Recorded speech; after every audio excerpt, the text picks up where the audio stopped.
Yeah, my advice is really simple. Don't do it. Just no. Don't do anything. But come on, you want them to do something. Robert, no fun lecture. Let's say LeBron. Okay, let's say LeBron is listening to this. Okay, and he's like, "Look, I think crypto's cool. I want to do something." Will you just say, "LeBron, screw off"?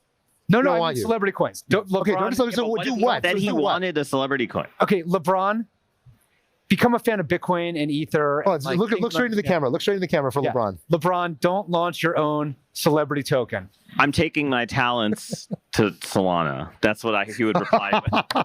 I saw Hyundai is using Hedera Hashgraph to reduce their carbon footprint, so maybe LeBron could do that. Not a dividend. It's a tale of two clans. Now, your losses are on someone else's balance sheet. Generally speaking, airdrops are kind of pointless anyways. Unnamed trading firms who are very involved. I like that ETH is the ultimate concept. DeFi protocols are the antidote to this problem. Hello, everybody. Welcome to Chopping Block, coming to you live from Consensus. So every couple of weeks, 4 of us get together and give the industry insider's perspective on the crypto topics of the day. Quick intros. First, we got Tom, the DeFi maven and master of memes. Hi, everyone. Next, we got Robert, the crypto connoisseur and czar of Superstate. GM, everybody. We've got Tarun, the Gigabrain and Grand Poobah at Gauntlet. Yo. And I am Steve, the head hype man at Dragonfly. So we're early stage investors in crypto, but I want to caveat, nothing we say here is investment advice, legal advice, or even life advice. Please see choppingblock.xyz for more disclosures. So we're coming to you live in Austin. It's been a pretty crazy event. It's been hot as hell. This is the closest thing I think any of the 4 of us will ever be to sportscasters. This might be true. Well, you've got the mic that actually feels very sportscasty. Yeah. Yeah, I gotta say, I'm not sure if I'm ready to be a sportscaster yet. Are you? It's funny, actually. I was sitting meeting with somebody, and I was just like waiting for someone, and some guy came by me, and he was like, "Oh, you're a Steve from the Chopping Blog," and I was like, "Yeah." He's like, You're taller than I thought you'd be. And I was like, wait, did I seem really short on the show? You have small voice energy, small height. Yeah. I think that's what they were implying. Because dragonflies are short. That's true. Dragonflies are small. And he's one of those like GeoGuessr types. He's like triangulating, your height based on your background objects, and he's like, That's true. That's true. I mean, you must get the opposite all the time. Oh yeah, always. Yeah, I guess you can see it on this show. Actually, I'm looking at the footage. You can't tell that one. Yeah, actually. Hold on, stand up all the way. Just didn't stand up. Look at that. You'll see Tom is ridiculously tall. 6'5", everybody. Just so everyone knows. Okay. I mean, people were actually giving us some shit on Twitter because the heights in our promo ad were not calibrated. Not to scale. Not to scale. Tyrone is shorter. Right. Tom is taller. All right, let's dive in. Call the intern. Yeah. Okay. So we're on a tight timeline today because there's a lot of other CoinDesk-y consensus stuff going on. But since the last time we talked about crypto news on the show, that was right before the ETFs got approved. So last week we were talking about, it seems like there's some movement. The ETFs might get approved soon. Well, they've been approved. Well, or rather not exactly. Right. They've been approved to trade on exchanges. Individual S1 filings for individual ETFs have not yet been approved. So it's going to be some time before any trading actually exists for these ETFs, or they're approved to go live. Right. But more or less, the jubilation in the markets has already arrived. Ether and the Ethereum ecosystem has done very well on the backs of all the excitement about an Ether ETF coming, and this very broad about face coming from the Biden administration. There was another piece of news that came out today showing that the Biden administration has started reaching out to a lot of crypto people over the last few weeks going into the ETF approval as well as the FIT21 vote, which we'll also get to. And so it looks like what we were anticipating about a broad reversal from the Democrats is a very real thing, and we're seeing it across the board. Now, the interesting thing is that how did the SEC take this? Right. So if you remember the Bitcoin ETF, there was a vote among the commissioners about whether or not to approve the Bitcoin ETF. And Gensler was on the pro side, and the 2 other Democratic commissioners were on the negative side, and the 2 Republican commissioners were like, yes. There was no vote among the commissioners on the ETF, on the Ether ETF. Now, this is actually normal for an ETF. Normally, not every ETF goes to the commissioners to vote. But basically, Gensler, when he was asked, he said, I don't have anything in particular about this filing. We will do it within the law and how the courts interpret the law, and that's what I'm deeply committed to. Kind of a non-answer, almost evasive, which almost makes it sound like he was kind of miffed about it, or just he was kind of like, screw these guys, like, why did they make me do this? So curious what you guys think about what this portends for the SEC. Were they perhaps forced to approve the Ether ETF, but they maybe are going to remain aggressive wherever they're not, specifically commanded not to be? Well, they were forced to approve the Bitcoin ETFs because a court ruled that their actions to deny it were arbitrary and capricious. And so the ETFs fall into a very similar bucket in that there's already Ether futures-based ETFs that are trading. There's already leveraged futures ETFs for Ether that are in the process of going live right now.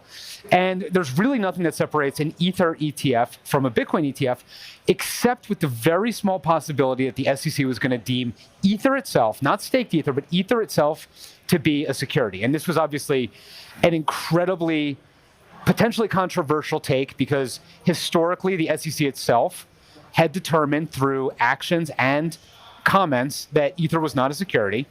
And so there was the risk that they would be going out on a limb to make a new, for the first time, designation, which runs contrary to what everyone in crypto knows, what everyone outside the SEC knows, what everyone in every other agency knows, what the CFTC knows, is that Ether is not a security, it's a commodity. And so there was some skepticism about what they would do, and they erred on the side of good administrative policy, which is not to go headfirst into disputing the courts yet again, and instead to follow the very simple principles of approving the Ether spot ETFs like they did the Ether future ETFs. Yeah, I mean, it makes sense. Obviously, they were forced into this. Presumably, they got a phone call one day and said, hey, guys, we're getting hurt in the polls. Go approve Ether and tell everyone we're pro-Bitcoin now, or pro-crypto now. But it does feel like, I guess the big question in my mind is like, okay, Gensler has reverted on the Ether ETF, right? But there's still not 7 other prongs. Not officially. He never came out against it. So technically, this is not a reversal. I mean, it was pretty well understood by the issuers that they were getting complete silence from the SEC. Right. Everyone's more or less knew that there was no way. Getting ghosted is different than getting being rejected. assaulted. Yeah. Yeah. But like, you know, to your point, like all the facts that they decided have not changed, right? It's like the, you know, ETH futures correlation with spot price. Like that's like a 2-year-old study that's now getting. I'm like, nothing has changed in the past 3 weeks that would make them change their mind. It's clearly a political shift and sort of political winds that are changing. So the question I have though is like, okay, they're still going after Coinbase, still going after Ripple, still going after, you know, all these players, you know, Consensus, Uniswap, blah blah blah, you name it. How deep do you think the policy shift we're going to see from this administration? Now, that being said, there's not that much longer to this administration, but there's still a lot of stuff that can go to a verdict or a settlement within this year that's going to end up affecting the landscape of crypto. So far from the executive branch of the US government, there has been absolutely no policy shift. Words are not actions. The Ether ETF is not in itself a policy shift. It is them complying with a court order. There has not been any policy shift whatsoever by the executive branch until they take action otherwise. So I actually don't like this conversation of like, oh, they've shifted. They have not shifted. There was an article today that the Biden administration is reaching out to people in crypto to talk. Reaching out to crypto people to talk is politics. And until they actually start to reverse course on lawsuits targeting the absolute best actors in the industry, a crackdown on banks and intermediaries interacting with crypto, until Biden signs SAB 121, until the repeal of SAB 121 into law, until the government actually starts to take proactive steps to undo the outright hostility that has been occurring over the last 3.5 years, there has been no reversal. Right.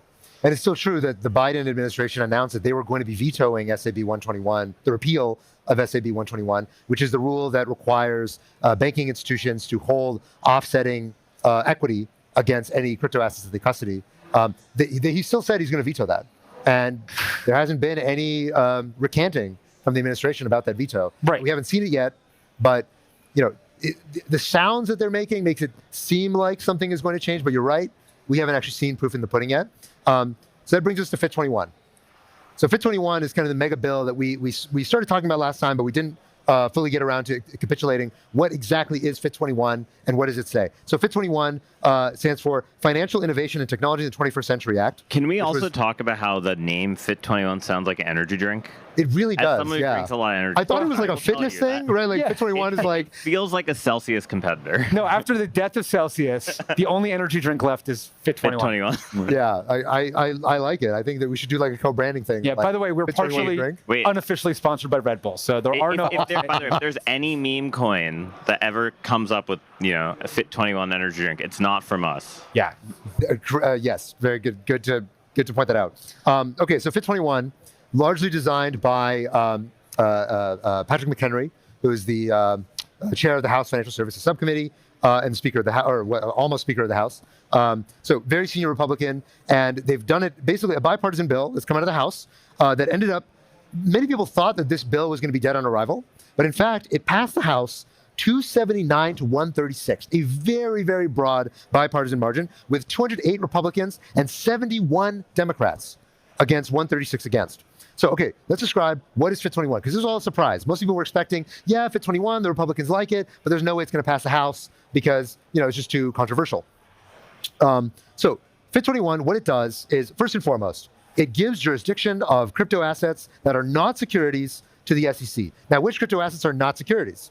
There are still crypto asset securities, and it depends on a sort of decentralization test that has a bunch of prongs. Robert, do you know what the prongs are? Absolutely. And I will preface by saying, as we say on the show a lot of times, I'm not a lawyer and no one here is. But this is my personal read through from what I've read, mostly on Twitter. The decentralization test that determines what's a security and what isn't a security comes down to a couple factors. One is the ownership of it. If a significant portion is owned by any one individual or entity, it's not decentralized. I feel like this is relatively intuitive. I believe it's 20%. That's right. 20%, which makes actually a lot of sense. There's some assets out there where the foundation owns 50% and they've yet to distribute it. That's not decentralized according to FIT21. The second comes down to the recency of ownership, the recency of issuance, I should say. So is it still being issued and distributed, or is it has that stopped?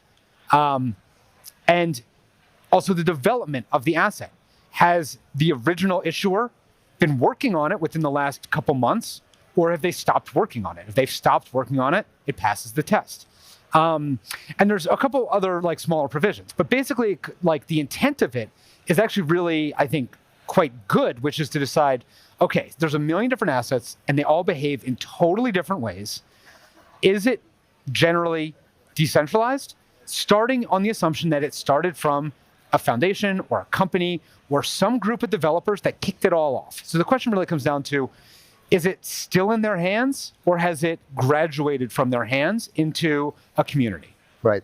So it also establishes a very different kind of disclosures regime that is catered specifically for digital assets, right? So things like these annual reports, roadmaps, updates, information about the code and where it's deployed and the smart contracts and open sourcing and all that.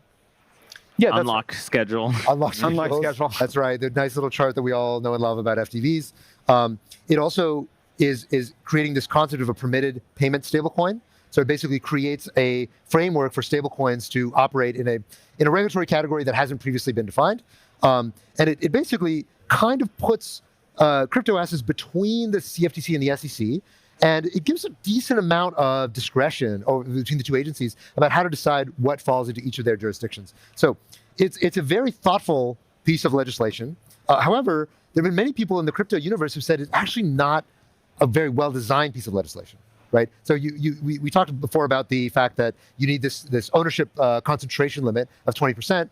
Well, of course, that could allow somebody to buy up enough of the token to turn it from a commodity back into a security, which seems kind of like a weird attack to do on another coin. One thing I had certainly thought about is there's a lot of these kind of governance attack protocols that people have tried to do. So what happens if a thing that's a commodity is acquired by a DAO whose governance token is a security, and they acquire 19.999% and they're about to push on the precipice? There's a lot of weird stuff that... A lot of weird edge cases. The law really makes it much harder to reason about in some ways. Yeah, but these are edge cases that I think won't come up very often, and I think it's important to not miss the forest for the trees here. Right. Yes, there's a way. I love the edge case. I don't know what you're talking about. Yeah, we're in crypto. We love edge cases. Yeah, I mean, with every piece of legislation that's pretty much ever been passed in America, there's edge cases. And no, granted. So I'm not too concerned about that. Yeah, the bigger concerns with FIT21 are about, one, giving the CFTC regulatory authority over spot commodity markets, which is actually normally not in their purview as a regulator. It also has a number of very kind of unclear, a lot of areas that are really, really not been answered yet, exactly how they are going to get regulated. And so there's a lot of fighting that's likely to happen from here. And it's very likely that although it passed the House with flying colors, it's now going to the Senate. And going to the Senate, there's going to be a lot of markups. It's not going to survive in its current form. So there's going to be a lot of politicking and a lot of compromising and a lot of stuff that's going to happen. And it's probably going to go back to the House once it gets amended. And so this is really the beginning of this legislation rather than the endpoint. It's very unlikely FIT21 in its current form is going to be able to pass completely. But of course, the Biden administration put out a notice saying that we are willing to work on crypto policy and be collaborative with the legislature to create something that we think makes sense for digital assets. And coupled with the fact that they've been reaching out to the industry, it seems that there is allegedly, it does seem now that the winds are blowing in favor of something like FIT21 being passable this year. Not guaranteed, but passable. And previously, I'd say everybody I spoke to at the beginning of the year was like, there is no fucking way. Hey, don't curse on CoinDesk. Sorry. Apologies, CoinDesk TV. There is no freaking way that we're going to see crypto market legislation pass this year. So it's interesting. We'll see what ends up happening. But the other side of this, of course, is what a lot of this has been in response to, which is Trump. So we talked in the last show. Trump has started courting the crypto industry. He started taking donations. Of course, we know he has the highest ownership of any political candidate or any person in political office of crypto holdings. He has roughly in the order of $10 million now, I think, of crypto that he holds, according to Arkham. To be fair, a good chunk of that is Trump tokens. So, you know, it's he does have. Is that right? He has a bunch of ETH and whatnot from the NFT sales, but yeah, he also has. Wait, how much of it is Trump tokens? You know? I think it's like 5 mil or something. They just like airdropped to them when they created the token. I don't remember the specifics, but he can't have bought it. There's no way he bought it. Yeah, no. I would assume they, you know, his address is known, and so they just like, you know, give him some tokens. Sweet airdrop. Yeah, it's pretty good. The Trump. So Trump has. So if you remember back in like 2016, 2017, he very publicly stated, I think Bitcoin is a scam. These are not real currencies. Crypto is terrible. He's now more or less completely embraced the crypto industry. And a few key things have happened within the last week. First, he went to Libertarian Party National Convention in Washington, where he stated, I will ensure that the future of crypto and the future of Bitcoin will be made in the USA. I will support the right of self-custody to the nation's 50 million crypto holders. I will keep Elizabeth Warren and her goons away from your Bitcoin. And I will never allow the creation of a central bank digital currency. If you vote for me on day one, I will commute the sentence of Ross Ulbright. Who, of course, that one was wild to me. Yeah, that was actually like I was like, which policy advisor did Trump? I was going to say somebody is definitely feeding him. Oh, pretty clear. Ross Ulbright, for those who don't know, he was the creator of Silk Road, also known as Dread Pirate Roberts. He was accused of all sorts of heinous stuff, in addition to, like, there was supposedly he put a hit on somebody, but then that was not actually tried, and the prosecution had a bunch of lies and something. I don't know. I don't know the whole story. Yeah, I'm in the extreme minority, and I will admit this. I am not on the Free Ross camp. So why so? You know, it went through a normal trial. There was a court. You know, the facts of it were heard. Yes, the relative sentencing is somewhat unfair, and I think that's what a lot of people are mad about. Yeah. But, like, objectively, he was involved in some bad activities. Yeah. Right. I think the sentencing is actually the point. So he's actually commuting the sentence, not pardoning him. So, I mean, technical, but, you know, I think that is mostly what people take. Right. It's like two. So, I mean, look, I started reading about this because I'm like, I am so uninformed about why people are mad. So apparently what happened was that the two FBI agents who basically were on the Silk Road trying to frame Dread Pirate Roberts, both of them ended up later themselves getting prosecuted for all sorts of misconduct as FBI agents. Shout out Katie Hahn, you know. Shout out Katie Hahn. Yeah. And who was the prosecutor at that time on that case. And apparently those two agents they had access to the database, and so they could have forged these messages wherein supposedly he put a hit on some people who were like betraying him or something, and multiple people, including the person who supposedly had a hit put on him, said that no, that never happened, and like I don't think this doesn't make sense. So basically, there's a lot of speculative doubt about whether or not he actually tried to have anyone killed, and if he did not try to have anyone killed, his sentencing was extremely harsh, like ridiculously hard, way higher. It was over the sentencing guidelines. Yeah, but is the Silk Road worse than FTX? Is it a fraction as bad as FTX, right? Like, just, you know, these are obviously moral questions here, but like, they are. The Silk Road was bad, right? The Silk Road is not a good thing. I think we can agree on that. And at the end of the day, he was... I think people got valuable utility out of the Silk Road. So Tarun does not agree with that. Tarun thinks the Silk Road was a good thing. I don't know what the welfare is. Like, yes, there were some negatives, there were some positives. I don't know where it well, okay, this is not the place to adjudicate the morality of the Silk Road. Let's get back to Trump. So Trump, pro-crypto, commuting Ross Ulbright's sentence. And he just, of course, about like an hour ago, he was just He did not jury came in with the guilty beat verdict. the allegations, as they say. He did not beat the allegations in the hush money case against Stormy Daniels. And so it looks like he potentially will be the first, not the first actually, but the first in a while, presidential candidate who has been convicted of a felony. So it looks like Trump is now really, really gunning hard for this pro-crypto camp. What are you guys' thoughts on this? Is it surprising? Is it expected? And supposedly as well, we just saw this morning as well in the Wall Street Journal, that apparently he's considering, he's getting a lot of his advice from Elon. And he's considering putting Elon into like a very senior position in the administration. I think that was denied. I mean, Elon said that was false. But who knows? So would Maybe that's what he Elon not would say. deny it either way? Yeah, right? yeah. The market certainly responded with their Dogecoin purchases, though. Yeah. I am curious to hear the backstory, because I do feel like, we talked about this on the show a couple times. I think the calculus of appealing to crypto as an asset class holders, it made so much sense. There was just a survey out from Grayscale, I think a day or two ago, talking about, I think they estimated like 17% of Americans own Bitcoin. 70? 17. 17. Still very, 1 in 5 Americans. And so it's like, who is actually doing the math and thinking, yes, it makes sense to try to put this asset class in a box and sort of shut it down. I think Trump probably just did the math. I was like, yeah, these are free votes. I think it's the specifics of the policy I'm actually very curious about. Like the free Ross thing feels like a shibboleth for like crypto people, right? It's like, okay, you're in the weeds, this is something that people care about or they talk about. And so I think that's a big part of getting it right is like, okay, to your point around Biden, what does this concretely translate to in terms of policy changes, in terms of how an administration is treating crypto or how crypto is treated in the US? Yeah. I mean, he was at the National Libertarian Convention, so it's kind of red meat for those guys. Yeah. I saw the video, and in the video, there were literally people with free Ross signs in the video. So maybe he was just reading a sign. yeah, he might have just been like, "Oh, that guy, I will commute him. Yeah. Whatever you want, I would just vote for me." So I don't know. It's hard to say. I think he just has policy advisors and political advisors that know that crypto, on the whole, is a grand slam wedge issue. If he's able to claim it as his mantle, and the Democrats don't, because 17% of Americans have crypto.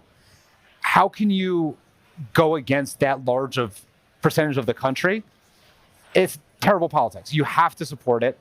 Trump is a tactician. He knows what he's doing. He's not an idiot on this. It's a winning issue. Good on him for supporting it. And we'll see if the Biden campaign actually comes around. We'll see if the Biden administration comes around, because right now it's all talk. He is also positioning himself as being very tech aligned. Yes. Right. So you see the same thing in Silicon Valley now. More and more people are kind of coming out as being very pro-Trump and or moderately pro-Trump or like flirting with. Yeah, I don't know about very. No one is. No one is like wearing the Trump memorabilia shirts and stuff. That's true, but there's been all this reporting about fundraisers and things like that have been happening in Silicon Valley. So it was Sean McGuire from Sequoia just put out a post saying he donated $300K to Trump. So I think did not see that. There's like an hour ago. Yeah. And so anyway, I think people are becoming more pro-Trump in a way that they were not in like 2016. I think there was still a Trump contingent in Silicon Valley, but it was very hush-hush. You can't publicly talk about it. Right. And of course, the other element of it has been all of the PACs that have been put together, the Fair Shake PAC and then the Staying with Crypto PAC, which have raised, how much total have they raised? Robert, Over $100 million. Over 100. I know it's over 100, yeah. And A16Z just announced that they also made another big donation of, I believe it was 25 million? 47 million total now that they've contributed. Yeah. So we can tell there's a lot of money now that is being coordinated around these pro-crypto causes, which now feels like another big tailwind that money talks in politics, like it or not. And both tech and crypto are talking very loudly at a point where they weren't really doing this 4 years ago, which is a little bit surprising because it's not as though there was no money in crypto 4 years ago. But I feel like the coordination and the kind of seriousness of the crypto industry was just not really there. And maybe it was just also just more weird because you didn't have mainstream institutions like BlackRock and the banks and the Fidelities of the world putting their weight behind it. There was also just not as much active hostility towards crypto, I think 4 years ago versus now. It was just more general dysfunction. Yeah, that's true. And I think that's kind of been the big regime shift, has been actively trying to shut down the asset class, actively trying to put developers in jail. And I think this is the backlash against that. Right. Yeah, very interesting. Okay, so another story, so switching gears kind of a lot. There's been we continue to revisit the dumpster fire that is Memecoin mania, and this week there was a very interesting meme coin launched by a name brand celebrity, Caitlyn Jenner.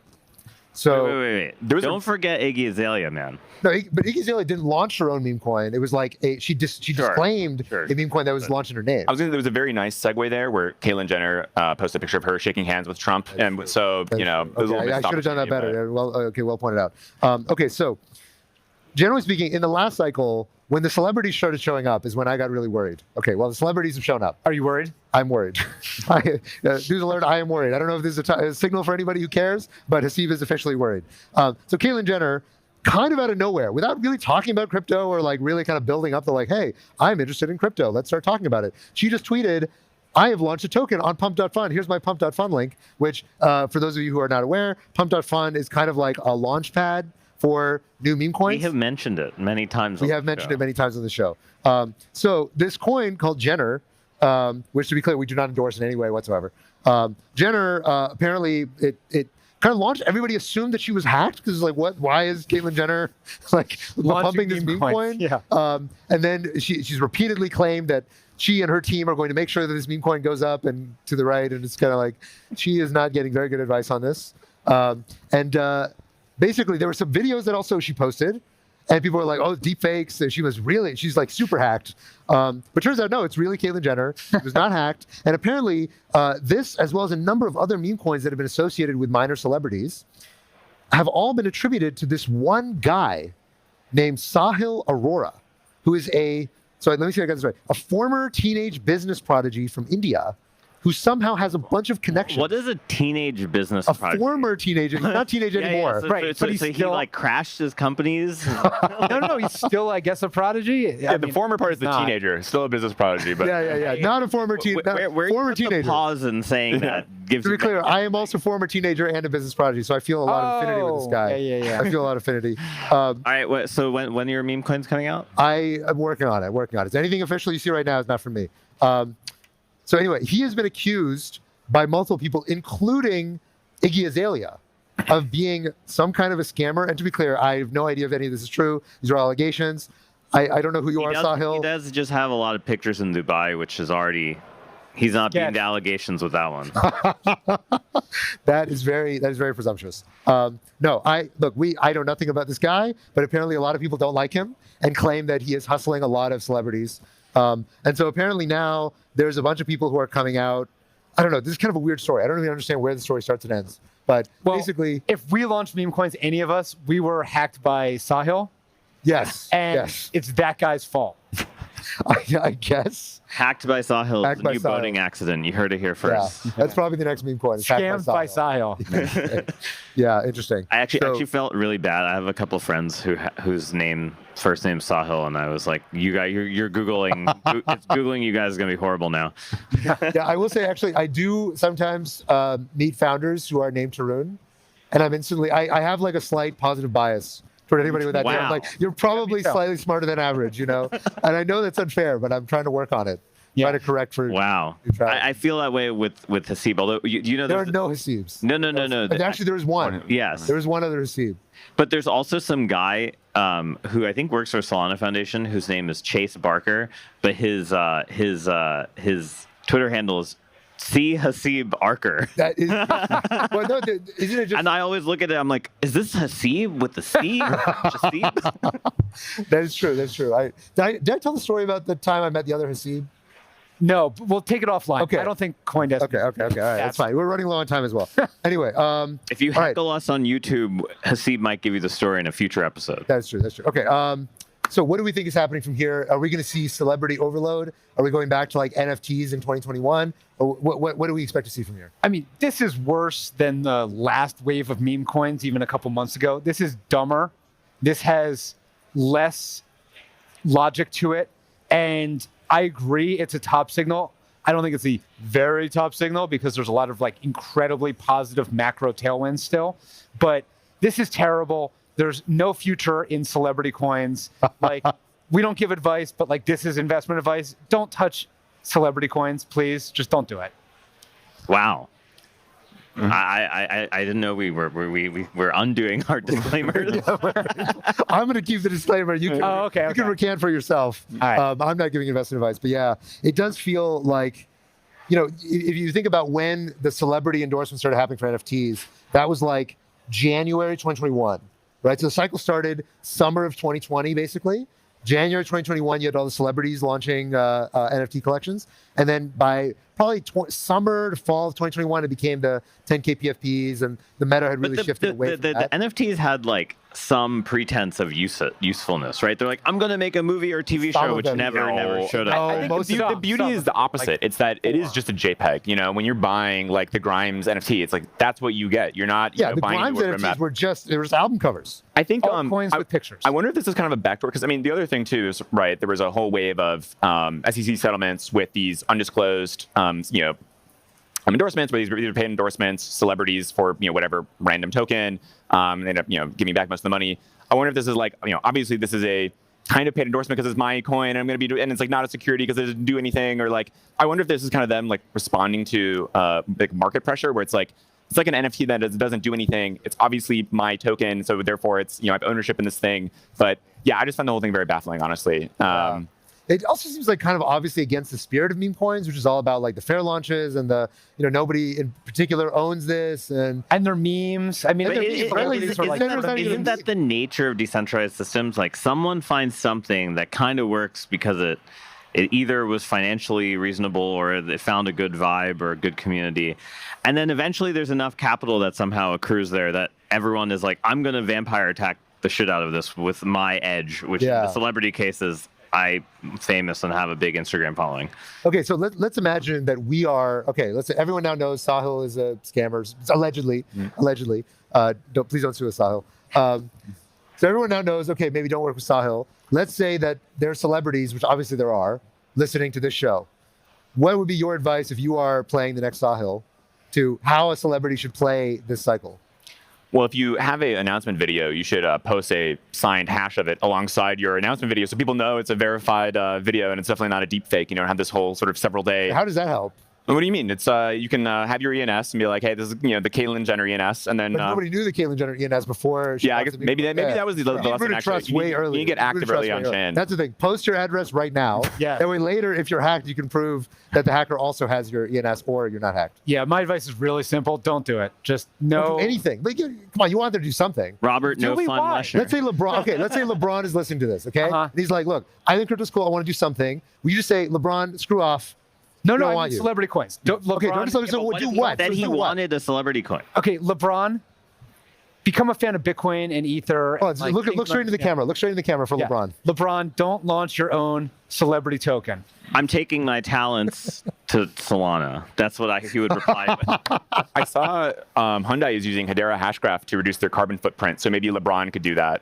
I think LeBron is using Solana. I think what I would do is I would try to do a physical airdrop where you literally drop stuff from the air in order to pull get that off. Like I love the idea of just physical airdrops. Like you physically drop things that you like throwing things at people. You're getting wallets that are dropping in the air, and you get some of the meme coins. Okay. All right. Not as physically scalable, but I like the idea. Physical airdrop, creative, all the way. What I would say is adopt a meme coin, right? It's like if you're a celebrity, you want to play, find some meme coin that already is community. The SPCA for meme coin. Exactly. Like find something that's like not really working, but has the right kind of credentials, the right kind of soup that it's swimming in, right? Like look what Elon did with Doge. That is the way to play a meme coin, right? Don't launch Elon coin. That's stupid, right? Instead, find something that already has that je ne sais quoi and adopt it and help nurture it. Who was that guy during like all the GameStop run up stuff that was like Roaring Kitty? No. This like he founded some dog company and then he started just like pumping a bunch of stocks.